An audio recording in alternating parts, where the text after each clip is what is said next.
Flashback. कुछ देर पहले mister किम गुस्से में काई को जोर से धक्का देता है। काई लड़खड़ाता है, लेकिन उसकी आंखों में अभी भी हिम्मत थी। मिस्टर किम गुस्से से कहता है, क्या सोचा था तूने? उस आदमी को अपने साथ मिलाकर मुझे हरा देगा? वो तो मेरे एम्पायर का बस एक छोटा सा हिस्सा था। मेरा कुछ नहीं बिगड़ सकता। काई हल्की सी मुस्कुराहट के साथ उसकी तरफ देखता है।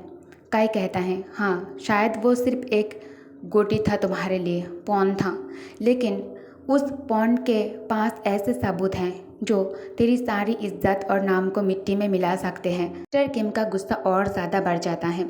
उसने काई को पकड़ लिया और उसे धमकी देते हुए कहता है, तू समझता क्या है खुद को? मेरे खिलाफ जाने का अंजाम तुझे पता नहीं है। काई ने अपनी चोट की परवाह किए बिना उसकी आंखों में देखा और कहा। काई कहता है, गलत इंसान से टकरा गया है तू। सच कभी ज़्यादा देर तक चुप नहीं सकता। काई की बात सुनकर मिस्टर किम का चेहरा गुस्से से भर जाता है। मिस्टर किम कहता है, अब नहीं, इस बार मैं कोई गलती नहीं करूँगा। वो काई को डराने की कोशिश करता है, लेकिन काई अपनी जगह से नहीं हिलता है। दूसरी तरफ तेई चुप करके ये सब कुछ देख रहा था। ये सब कुछ देखकर वो डर गया और ज़ोर से चिल्लाया। तेई अपने बेबी लैंग्वेज से चिल्लाते हुए कहता है, अंकल। तभी काई ने पूरी ताकत से मिस्टर किम को पीछे धक्का दिया और मिस्टर किम लड़खड़ाते हुए फिर संभला। उसकी नज़र गुस्से से तेई पर पड़ी और वो उसकी तरफ बढ़ने लगे, लेकिन काई ने तुरंत उसका पैर पकड़ लिया और उसे रोक दिया। काई चिल्लाते हुए कहता है, उसे हर्ट मत करो। अगर गुस्सा है तो मुझ पर निकालो, उसे छोड़ दो।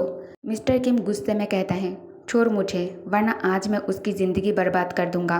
काई अपनी पकड़ नहीं छोड़ा। मिस्टर किम ने गुस्से में काई को जोर से लात मारी। काई दर्द से करा उठता है, लेकिन फिर भी उसने उसका पैर नहीं छोड़ा। ये देखकर तेई का डर थोड़ा सा कम हुआ।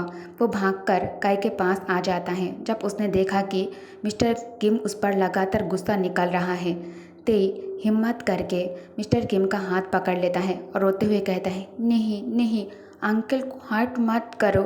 अगले ही पल मिस्टर किम का हाथ उठ गया और तेई जमीन पर गिर पड़ता है। तेई का बदन डर से काँप रहा था, फिर भी वो काई को बचाने के लिए उसके ऊपर अपना शरीर रखकर उसे प्रोटेक्ट करने लगता है।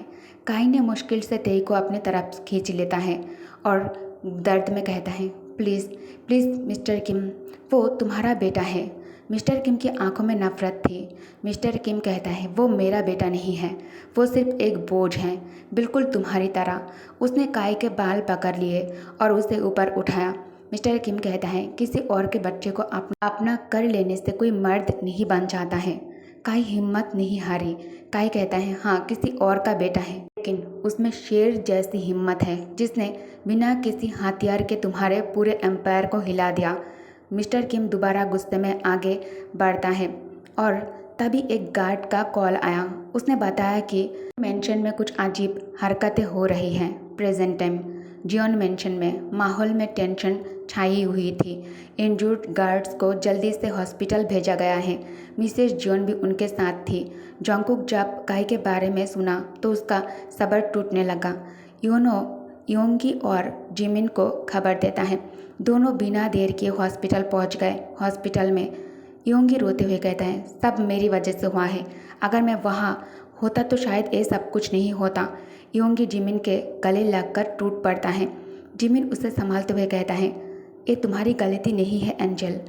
तुम सुन रहे हो ना मेरी बातें? बिल्कुल नहीं है तुम्हारी गलती। योंगी आंखों में आंसू लेकर कहता है, नहीं, तुम नहीं समझ रहे हो। अगर मैं खुद को उनके हवाले कर देता तो।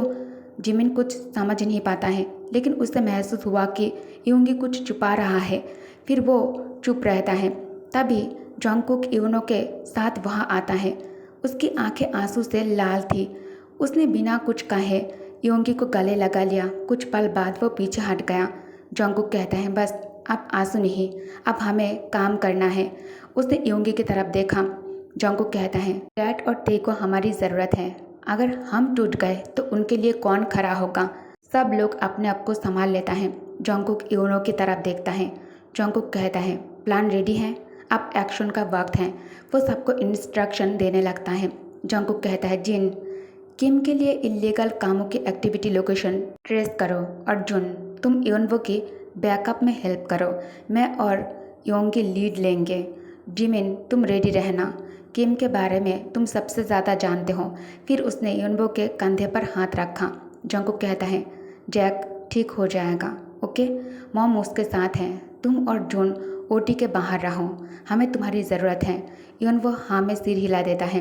युनबो कहता है, वो 1-2 घंटे में ओटी से बाहर आ जाएगा ना, वो ठीक होगा ना। लेकिन उसकी आंखें उसका डर छुपा नहीं पाई। वो वेयर हाउस में ते धीरे धीरे खुद को संभालते हुए काई के पास आता है। उसने काई को पकड़ लिया और ज़ोर ज़ोर से रोने लगा। काई ने उस कांपते हुए बच्चे को देखा। अपने दर्द के बावजूद उसने ते की पीठ पर हाथ रखा। काई धीमी आवाज़ में कहता है, श्श, हम यहाँ से निकल जाएंगे, मैं तुम्हें यहाँ से ज़रूर ले जाऊँगा। काई गहरी सांस लेता है और ते का चेहरा अपने दोनों हाथों में पकड़ कर उसे देखता है और कहता है, मेरी बात ध्यान से सुनो बेबी, ठीक है। ते चुपचाप हाँ में सिर हिला देता है। काई कहता है, गार्ड्स हर 10-20 मिनटों में हमें चेक करने आते हैं और मिस्टर किम कोई रिस्क नहीं लेना चाहता, लेकिन अगर किसी तरह हमें किसी गार्ड का मोबाइल मिल गया तो हम यहाँ से जल्दी निकल सकते हैं। ते धीरे धीरे बात समझने की कोशिश करते हुए फिर से सिर हिला देता है। ते धीमी आवाज़ में कहता है, मैं लाऊं? काई ने उसके तरफ देखा। काई कहता है, तुम्हारे हाथ बंधे हुए हैं, नहीं है ना? बंधे हुए हैं ना ते? फिर काई ने उसे समझाया। काई कहता है, हमें समझदारी से काम लेना होगा, ये हमारा एक ही मौका है। अगर हम फेल हुए तो वो हमें फिर से हर्ट करेंगे, इसलिए बहुत संभल कर। ते कहता है, ठीक है। काई कहता है, मैं उनका ध्यान भटकाऊंगा, तुम मोबाइल लेने की कोशिश करना। अभी थोड़ा वेट करते हैं, ओके। कुछ देर बाद बिल्कुल वैसे ही जैसे काई ने सोचा था, दरवाज़ा खुला। इस बार सिर्फ एक आदमी अंदर आया। उसके चेहरे पर एक घमंडी मुस्कुराहट थी। वो पहले ते के पास गया, जो ज़मीन पर बैठा अपने घुटनों को पकड़कर चुप था। वो आदमी उसके पास बैठा और धीरे से बोला, काश तुम किम के बेटे ना होते तो शायद तुम्हारी ज़िंदगी कुछ और होती। काई ने गुस्से में चिल्लाया, उससे दूर रह कमीने। आदमी ते के तरफ बढ़ने लगता है। काई गुस्से में आगे बढ़ना चाहता था, लेकिन जंजीरों ने उसे रोक दिया। ते उठकर काई के पास जाने की कोशिश की, लेकिन उस आदमी ने उसे रोक लिया। आदमी गुस्से में कहता है, कहाँ जा रहे हो तुम? तुम्हें लगता है तुम बच जाओगे? ते की आंखों में आंसू आ गए। डर के बावजूद उसने हिम्मत नहीं हारी। उसने अचानक से आदमी को जोर से धक्का दिया और उसकी पाकर ढीली पड़ गई। ते मौका देखकर खुद को छुड़ाया और पूरी ताकत से उसे काई की तरफ धकेल दिया। काई ने तुरंत मौका पकड़ लिया। उसने पीछे से आदमी को पकड़ा और उसके गर्दन के पास जोर से वार किया। आदमी बेहोश होकर गिर गया। ते तुरंत काई के पास भागा और अपने आंसू पोंछते हुए खुद को संभालने लगा। काई जल्दी से आदमी की जेब चेक की। किस्मत से उसे एक मोबाइल मिली, कुछ चाबियाँ और एक वेपन मिला। काई तुरंत मोबाइल से एक मैसेज भेजा और फिर फ़ोन ते के कपड़ों में छुपा दिया। उसने एक एक करके उनके काप्स खोलने शुरू किए। काई ते का हाथ मजबूती से पकड़ा। काई कहता है, कुछ भी हो जाए मेरा हाथ मत छोड़ना। उसने ते के कंधे पर हाथ रखा ताकि वो खुद को संभाल सके। हॉस्पिटल में ओटी के बाहर यूनो बेचैनी से इधर उधर चल रहा था। तभी उसके फ़ोन पर नोटिफिकेशन की आवाज़ आई। जून वेटिंग एरिया में बैठा था। उसका चेहरा उसके हाथों में छुपा हुआ था। हर गुजरता सेकंड दोनों के लिए बहुत भारी लग रहा था। एक अपने दोस्त के लिए दुआ कर रहा था और दूसरा बिना ये समझे वहाँ आ रहा था कि उनका रिश्ता असल में क्या है। वो धीरे से अपना फ़ोन निकाला। उसने नोटिफिकेशन देखा और उसकी आंखें तुरंत बदल गई। इतनी टेंशन के बीच भी यूनो एक छोटी सी राहत की सांस ली। वो तुरंत जून के पास गया। जून ऊपर देखा। जब उसने युनवो का हाथ अपने सिर पर महसूस किया, युनवो बिना कुछ कहे अपने फ़ोन पर आए मैसेज को उसे दिखाया। हेल्प लोकेट अस काई ते। जून का चेहरा तुरंत सीरियस हो गया। जून कहता है, अब क्या? जैक अभी भी ओटी में है। युनवो कहता है, मैडम यहाँ है और जैक के फादर भी जल्दी आ जाएंगे, हमें जाना होगा, टेंशन मत लो, वो ठीक होगा। जून कहता है, ठीक है, मैं पार्किंग में जा रहा हूँ, उन्हें इन्फॉर्म कर देना। इवन वो हाँ में सिर हिलाया और मिसेस जॉन को सिचुएशन बताने चला जाता है। जून मजबूरी में कार का डोर ओपन करता है, लेकिन एक बार फिर हॉस्पिटल की तरफ देखता है। कुछ देर बाद इवन वो आया और दोनों जियोन वेयर हाउस की तरफ निकल गए। इवन वो इंटेलिजेंट सेंटर की लोकेशन ट्रेस करने का ऑर्डर दिया। उधर जोंगकुक जो गुस्से में खुद पर काबू रखने की कोशिश कर रहा था, आखिरकार थोड़ा शांत हुआ। कुछ ही देर में हैकर्स ने लोकेशन ट्रेस कर लिया। Team member port area sir Kim के डार्क सेक्टर में। जोंगकुक की आंखों में गुस्सा साफ दिख रहा था। जोंगकुक कहता है, इवन वो जिन और जुन, मिस्टर किम को पकड़ने की रिस्पॉन्सिबिलिटी तुम तीनों की है। मेंशन को हमारे लोग संभाल लेंगे। उसकी सारी प्लानिंग ख़त्म कर दो। फिर उसने युनवो की तरफ देखा। जोंगकुक कहता है, मिस्टर किम चाहिए, जिंदा या फिर हरा हुआ। युनवो कहता है, समझ गया सर। जोंगकुक आगे कहता है, और जिमिन और योंगी, हम तीनों डार्क एरिया में जाएंगे। सब लोग रेडी हो जाओ, हमें जल्दी करनी होगी। मिस्टर किम के वेयर हाउस में काई दर्द के बावजूद उस आदमी को जंजीरों से बांध रहा था। उसके दिमाग में सिर्फ एक ही बात चल रही थी, अब तक उन्हें आ जाना चाहिए था, लेकिन अगर उन्हें मैसेज नहीं मिला तो। चिंता उसके चेहरे पर साफ दिख रही थी। शायद मैसेज उन तक नहीं पहुंचा।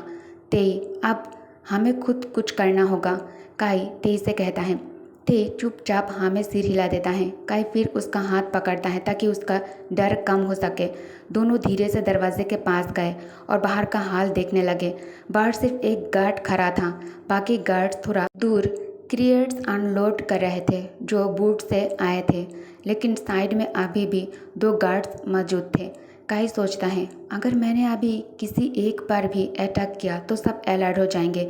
एक आदमी लगभग 20 आर्म्ड गार्ड्स का सामना नहीं कर सकता। तभी उसके दिमाग में एक आइडिया आया। उसने तेई की तरफ देखा, फिर गार्ड की तरफ। तेई देखने में मासूम है, छोटा और निर्दोष लग रहा था। किसी को भी नहीं लगेगा कि वो कोई खतरा हो सकता है।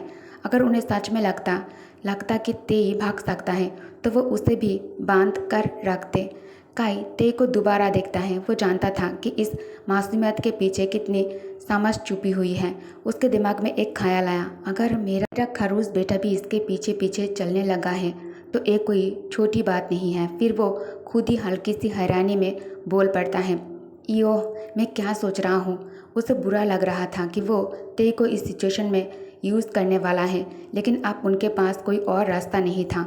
जोंगकुक शायद उनकी तरफ आ रहा होगा, लेकिन तब तक उन्हें खुद के लिए कुछ करना ही होगा। काई तेई की तरफ देखता है। उसने प्यार से उसका चेहरा पकड़ा और उसके आंखों में देखने लगा। तेई कहता है, अंकल क्या हुआ है? काई कहता है, तेई बेबी, मेरी बात ध्यान से सुनना, ओके? काई धीरे धीरे उसे समझाया।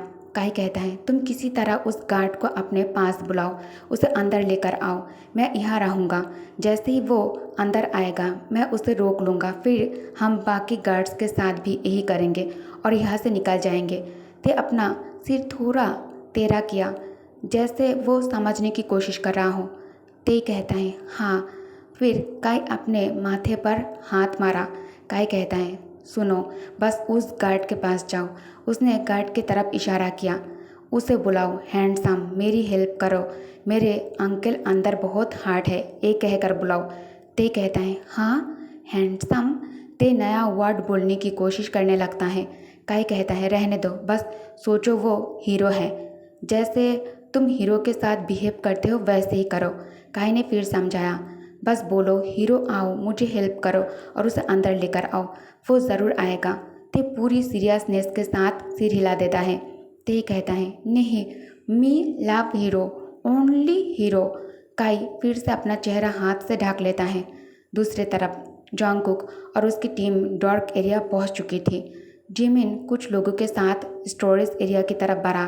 वही योंगी बाहर के एरिया में रहता है, जहां वो ड्रोन कैमरास की मदद से गार्ड्स और एस्केप रूट्स चेक कर रहा था। काई और ते के पास। काई ने ते को देखा, जो अभी काफ़ी कॉन्फिडेंट लग रहा था। काई कहता है, लिटिल एंजल, सच बोल रहा हूँ, अगर तेरी ओवर कॉन्फिडेंस की वजह से कुछ गड़बड़ हुई ना तो उनसे पहले मार मैं लगाऊंगा।